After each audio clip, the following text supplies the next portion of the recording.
All right. There we go. All right, let's do this thing. Good morning, everyone. Welcome back to a CI Chit Chat. Excited to be here with you. Missed everybody. Um, we had our big TopSoil Summit last week and getting ready for all that. So got updates there and get everyone caught up to speed with what we've had going on down here in Southeast Iowa. Lots of things happening, lots to talk about. So want to jump right in. For anyone that is new, we're talking about carbon intensity, basically the carbon footprint per bushel, and closely monitoring the 45Z tax credit for low carbon liquid biofuels. Some 45Z policy updates to start with. Uh, Monitoring very closely what's going on in Washington, D.C. as they are discussing the tax bill, Trump calls it the big beautiful bill. The big beautiful bill was passed by the House and it included an extension to 45Z amongst other provisions, but extending 45Z till 2031 and a variety of other things. We've talked about it before.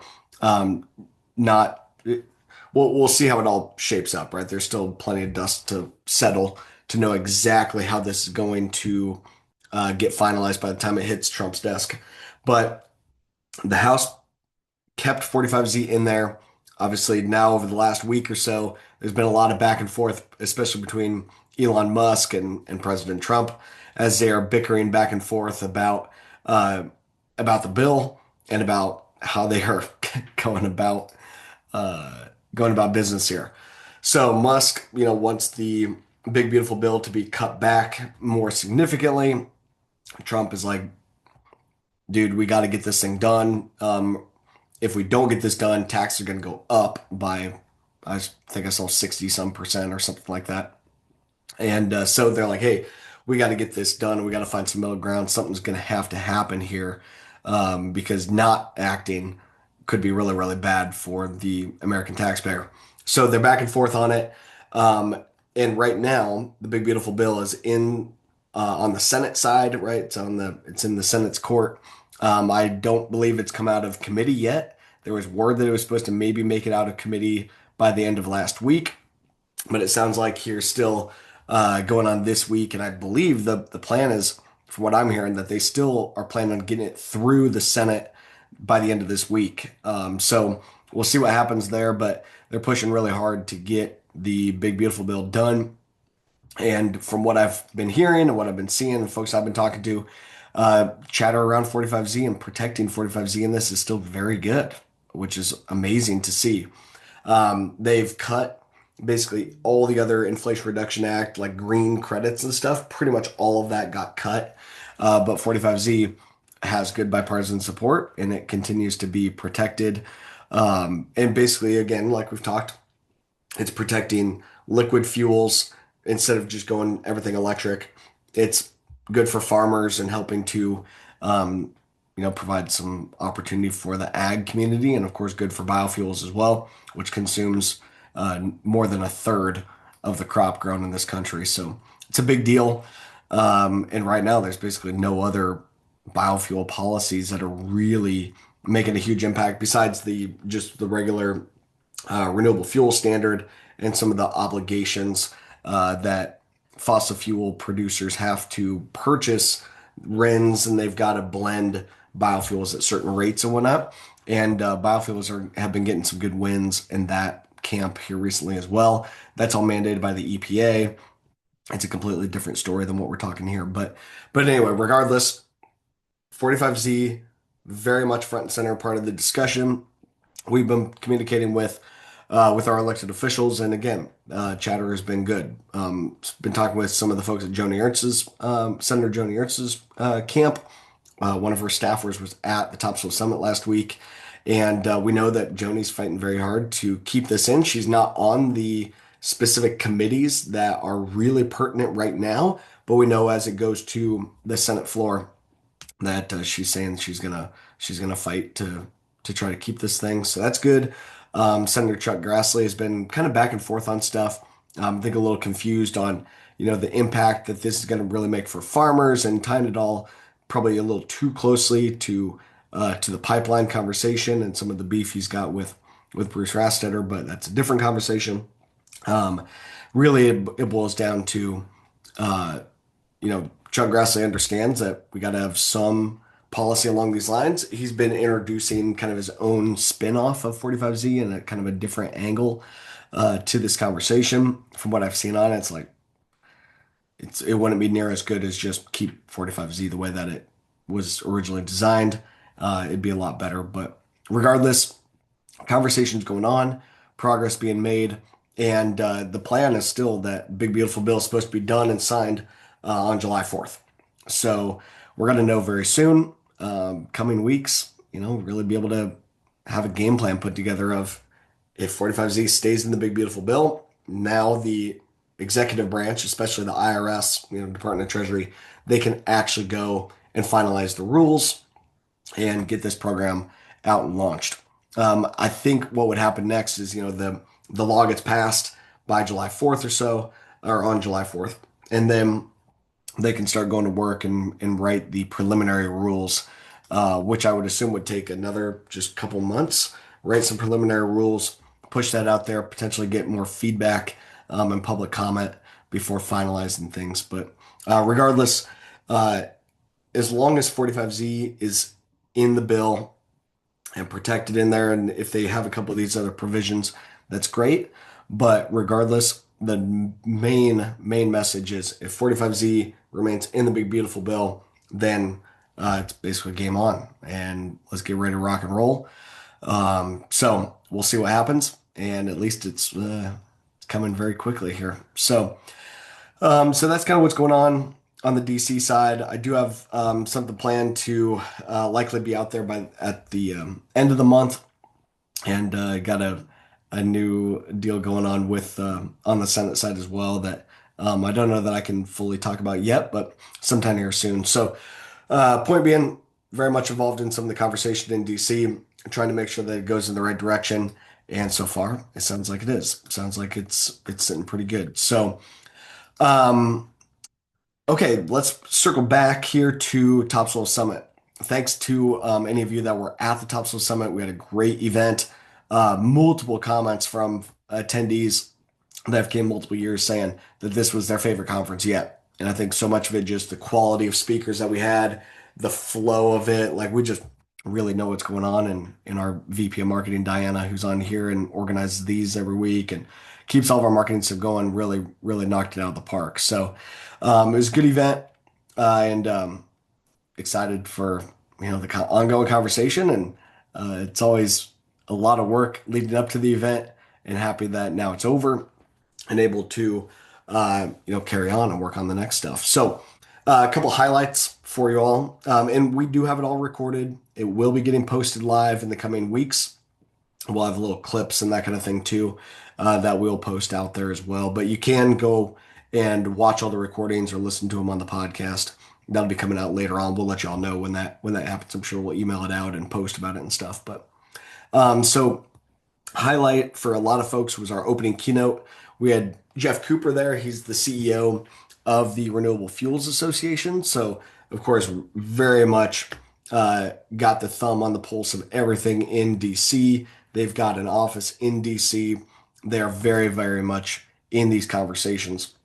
And Jeff did a really good job of talking about his talk was about farmers and biofuels, a time trusted connection. And our whole conference was about connecting farmers into opportunities. We called it, the theme was connect to elevate.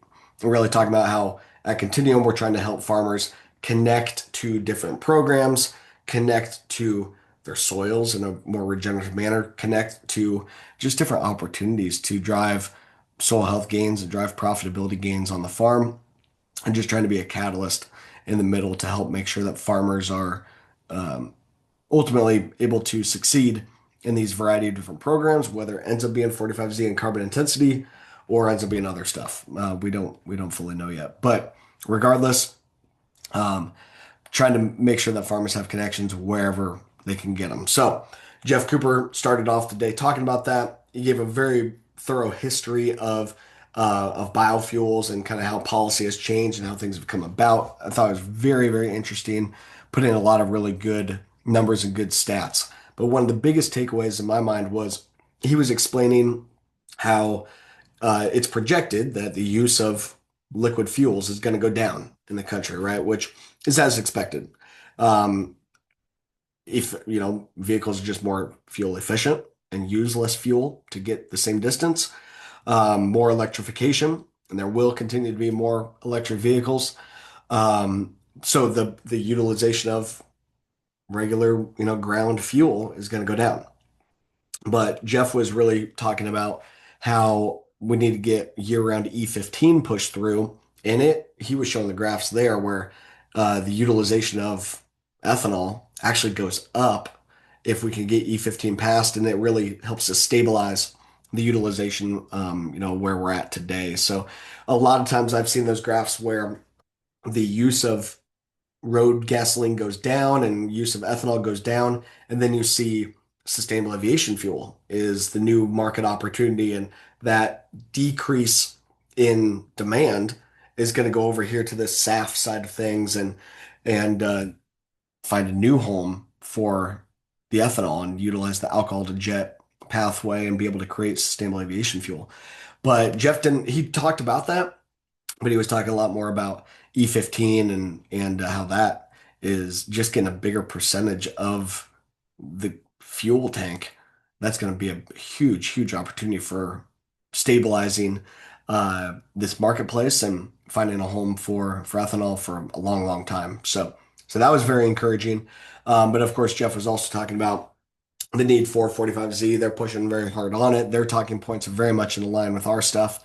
I think one of the other things that was interesting to me is that in the law right now, it doesn't necessarily really explicitly say you have to factor in your scope three and you have to address like the climate smart ag practices and whatnot. And they're pushing that Congress should actually have that in the law that says, hey, IRS producers, you've got to account for the corn and the scope three, meaning you like it would just incentivize making sure that you don't just take the default 29.1 CI score for the corn, but actually, um, actually look into your supply chain and be more incentivized to actually factor in the low carbon farming practices. And if the law says that you have to, or that the climate smart practices are for sure included, that also forces the IRS to have to write rules regarding that component. So I thought that was good. He also kind of talked about some of the updates with the 45Z CF GREET model and some of the rounding and how it kind of makes some stair step stuff. Um, we haven't gotten too deep into that. Farmer just needs to know what their CI score is, and every single ethanol plant is going to have a slightly different play in regards to how they are going to share in the financials and how a farmer CI score is going to impact their CI score. It's going to be different for every single plant. But regardless, very good to hear from Jeff. I think a lot of folks really enjoyed his talk. It was a huge honor to have him at our event, and they're really fighting the good fight. And he was speaking very positively about 45Z, which was fantastic to hear. After that, we brought up our third-party auditors, eco-engineers. Brought up Paul Nefer. He's the farm CPA, a CPA very much in the know on 45Z and other tax policy as well. And then folks from Mickelson and Co., who are actual tax credit brokers, and they help the ethanol plants sell the tax credits into the secondary market. The big thing on these collaborators that we work with here at Continuum is they're talking about the need for data, right? And we preach it here all the time, but it really boiled down to that. If you want to have success in generating the 45Z credits, as a farmer if you want to figure out how to participate in this. And for the ethanol plants, if they want to sell their tax credits at top dollar, it all requires data and a lot of crossing the T's, dotting the I's, and going through these audits and undergoing the scrutiny of and rigor that has to be tied to this system. So, I mean, we preach it all the time, right? Data, data, data. Get on topsoil, get your data put together. Whether that be through our current, Topsoil Connect, kind of the light version of CI certification, or if we can get some more, get some more focus on the if we can get some more clarity on 45Z, then we'll get back on CI certification. But regardless, it boiled down to farmers, you got to have your data organized. You got to use something like a topsoil to be able to really have success and go smoothly through these audit processes. So, should get more clarity here soon coming out of DC. But again, it all boiled down to you got to have your data in order, get your ducks in a row. Paul, was talking about other tax credits and other policy and stuff as well. Of course, within the big beautiful bill, there's a lot of really important things like stipulations or like language about stepped up basis and death tax and so many other things that are incredibly important for the family farm. Also, just depreciation schedules, and there's a change to a variety of different things that are really going to impact farmers and impact ag. One of the things that we're looking at very closely is research and development tax credits.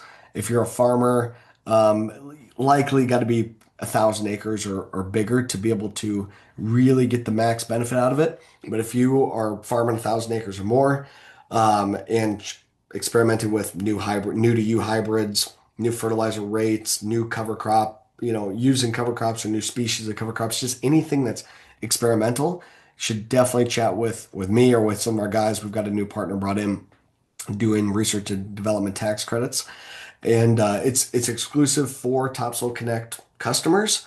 So you got to get in on Topsoil Connect because we got to help you get all your data brought over there. But a huge opportunity to generate some ROI for the innovative practices that you're doing on your farm and tap into these tax credits. So Paul talked about that just a little bit in his talk as well. Moving on throughout the rest of the day, I gave a keynote about things going on at Continuum Ag and just kind of some of our updates overall, speaking to the 29 million bushels that we verified last year, speaking to the north of 360 million bushels that we have scored, um, speaking to an array of our new partnerships and connections that we have brought to the table. So, like I just was talking about, we've we have a partnership with a company that does research and development tax credits. If you are experimenting with innovative farming practices, you should definitely take a look at this. Contact our people. We'll get you connected.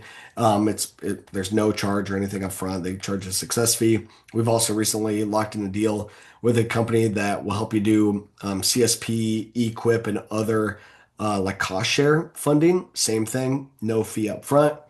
They just charge a success fee if you do end up getting a contract. So I think very low risk, high reward opportunities for farmers in both of those partnerships is exclusive to Topsoil Connect customers. Working on an array of other off-taking opportunities as well to help farmers sell their data, license out their data, be able to get compensated for your data, whether it be as a CI certificate or packaged in a different way. A lot of those deals come to fruition for Topsoil Connect customers. And then we've got a bunch of other what we call preferred partners. These are companies like Dakota Bio, and we've got one called Hofer Ag and Fish Shit, and a variety of companies that have ag inputs or have different technologies and tools that are available for farmers. We can connect you with those folks. You don't have to be a customer at all, actually. And you can visit continuum.ag/partners, and you can see a list of those folks we can get you connected with, or have a conversation, with our guys. We can get you connected to some of these new companies that are wanting to support our network, and we want to bring opportunities to our farmers as well. We also recently locked in a deal where we can refer farmers to get access to capital. If you need to buy some new equipment, you want to buy equipment or lease equipment, we've got a really interesting financing opportunity that we can connect you with. Again, more info on our website. And lastly, a deal where helping farmers get their residual fertility tax credits, so residual fertility credits, where if you recently bought a farm or had a farm transition generations or get passed down generationally, but a newly acquired farm, you can deduct the built-up fertility on that farm, just like you can deduct and depreciate the fence lines, the tile, those physical infrastructure. You can also deduct the built up fertility. So if you've recently bought a farm, you definitely need to look at this. Fantastic opportunity. I did it years ago when I bought my farm, and now we've got a new partnership where we're helping to bring this solution to any farmers. You don't even have to be signed up in Topsoil Connect or any of our carbon intensity programs. So trying to bring opportunities to folks and trying to just bring opportunity to you all wherever we can. Um, yeah, Joanne, on the E85, I'm not hearing any conversation really about E85 and flex fuel vehicles. I think they're kind of picking and choosing their battles, right, and fighting a small number of battles at a time. And but yeah, it seems like if you really want to decarbonize, E85 would make a ton of sense. But it's not hearing that as a conversation now. A couple other things. We did have Corteva was a presenting sponsor this year. They got some really interesting stuff going on. Learned about their biologicals and their approach. I think is unique. That they're really trying to figure out where do the products actually work and not recommending the products as a one size fits all to every single farm in the country, like a lot of biological companies do. They're really trying to hone in. So they gave some updates and a presentation about the trials and work that they're doing there. We had really interesting speakers on the sustainable aviation fuel front. LanzaJet, who has the only uh, SAF plant in the country that is taking ethanol and converting it into SAF. Meg from LanzaJet gave an awesome presentation about the opportunities there and some of their vision to expand and build SAF plants in the Midwest and utilize American ethanol as part of that process. But they need some adjustments to 45Z or into policy to really be able to get that program, get their systems off the ground. So she gave a really good presentation about that. BioVeritas came and spoke as well. They're still a couple years out from having their plant built and operational, but they would basically utilize part of like the DDGs or like the part of the processed material to come out of an ethanol plant. They use that and produce SAF out of that. So an interesting way to kind of utilize part of the byproduct from ethanol and be able to create SAF in that manner could be a really good bonus opportunity in opportunity for farmers to utilize their low carbon farming practices to produce SAF and ethanol, but likely increase in the value of that corn and stuff too. So really cool deal. And they're looking at building in the Midwest as well. We had a farmer panel, John Carroll, Matt Danner, Josh Nelson, guys that very ingrained in a lot of what we're doing here at Continuum. Guys have been able to monetize carbon insets. Guys have been able to tap into some of our soil health services and the Haney testing stuff.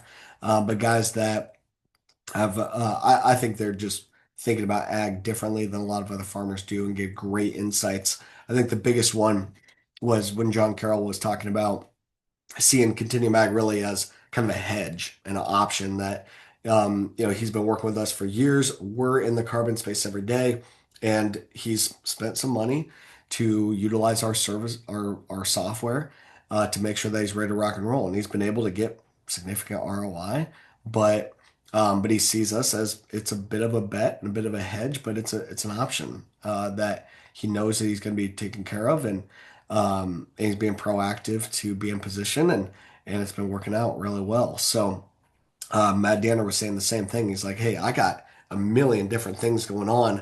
I tap into Continuum stuff because these guys, this is their thing. Like they are my carbon guys. Like when I've got a question, I know that these guys are in it every day. As a farmer, you can't be in every single conversation every day. So these guys I thought was really interesting, tapping into our expertise and being part of our network to lean on us to bring them opportunities, and they're using the software to have their data organized and be ready to rock and roll when the right opportunity comes along. We wrapped up the conference with Zach Johnson, the millennial farmer. He gave a fun presentation, telling his story, talking about connecting not only to other farmers, but connecting to the consumer, driving an impact. He was telling some really awesome stories about just folks he's been able to help that are going through tough times. A lot of them, medically going through tough times or just where times are tough and being able to you turn to YouTube and turn to content like Zach's has really been able to help out a lot of people. And he was, really talking about how we can tell our story, we can connect at a further level, and that's what we're trying to do now, bringing the data really front and center. After that, we went out to the farm and drank a bunch of, or had beers and pulled pork in the rain. So we were all kind of packed in the barn, staying out of the rain. We got 1.4 inches of rain while the event was going on. But it was a fun time for everyone that was able to make it, and just always awesome to go and hang out at the farm and continue the conversations, just have more casual discussion about everything that we learned that day and everything going on in ag. So anyway, regardless, really good Topsoil Summit. We'll get the content brought out, but very positive, that there is progress being made in DC. We need that clarity to come soon, and we're going to keep fighting for whatever opportunity we can muster up. So, again, thanks to everyone that was able to be at the event. I hope you enjoyed it. Definitely fill out our feedback surveys and tell us, your ideas on how we can continue to do better next year. With that being said, I do think there's going to be a lot more updates and stuff coming out of DC over the coming weeks and months. So stay tuned. Continue to monitor our stuff closely. And I would also say, keep it on Topsoil, get your data put together. Topsoil Connect is your way to get started now and get basically, grandfathered in or cheaper opportunities when it is time for verifying your carbon intensity score. We're going to take care of you and folks that are helping us out and on this early and believing we're going to help you out. You scratch our back, we're going to scratch yours too. So, other than that, looking for more partnerships and opportunities as well, and the preferred partner side of things, and just farmers as you're seeing good things going about that you think are good opportunities. We want to help connect with those companies and bring more of our network, more opportunities as well. But with that being said, we will be back on next week, hopefully with some big news coming out of DC. If we do get really big news, we'll plan on doing emergency press conference and all that again when things do get fully finalized and signed in. I think that's still a couple weeks away, but regardless, progress is being made. Keep urging your senators and elected officials to fight for this program, fight for farmers. It seems like they understand that they're getting that message, but it doesn't hurt to keep reminding them. So anyway, thanks everybody for being on with us, and we'll catch you next week. But have a good Tuesday. We'll see you next time.